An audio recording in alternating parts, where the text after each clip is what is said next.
ल हेर छोरा हो छोरी सबैले बाले 72 वर्ष यस्ता दाउरा चिर्दै हुनुहुन्छ हो। दाउरा चिरेर ल हेर अहिलेसम्म बुढो हुनु होइन हो।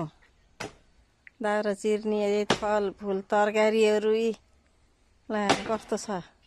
कति गर्नुपर्छ, आजै बुढो हुने होइन, गर्नुपर्छ। आत्तिनी होइन गर्नलाई। हामीले त अझै गर्दैछौँ यी ल्याएर फलफुलहरूका बुट्टाहरू त्यो बगैँचा गराउन बाले ल हेर अहिलेसम्म दाउरा चिर्ने कसैले बुढो भयो भनेर बस्छन्। ल हेर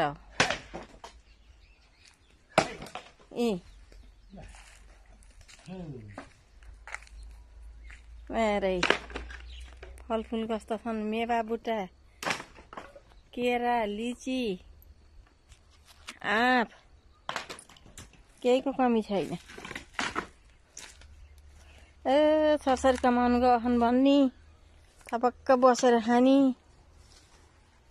छैन। हाम्रो सकेसम्म गरेरै खाने हो, गरेरै खाने हो। ल हेर यहाँ कस्तो छ करेसोबारी, आलु,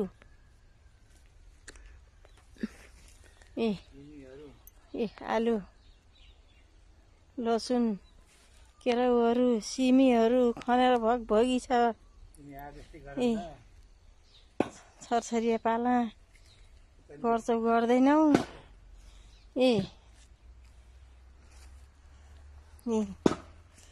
हेर कस्तो छ। यता तोरी अर्कैको भए पनि हाम्रो यही हो। तरकारी बनाएर खाइए कसैसँग हात थाप्नु पर्यो छैन, माग्न किन्न पर्यो छैन। केराउ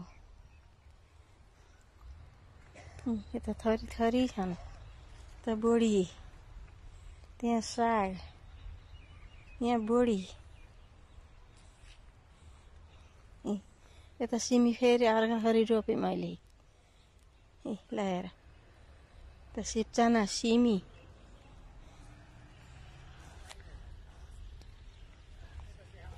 ल छोरी आई अब खानदिन जानु पर्यो। यसो छोरछोरीले भने हामी मरे नि हेरौला भनेर भिडियो गराएर राखिदिन्छु भनेर हाम्रा बाआमाले गरेको भनौला।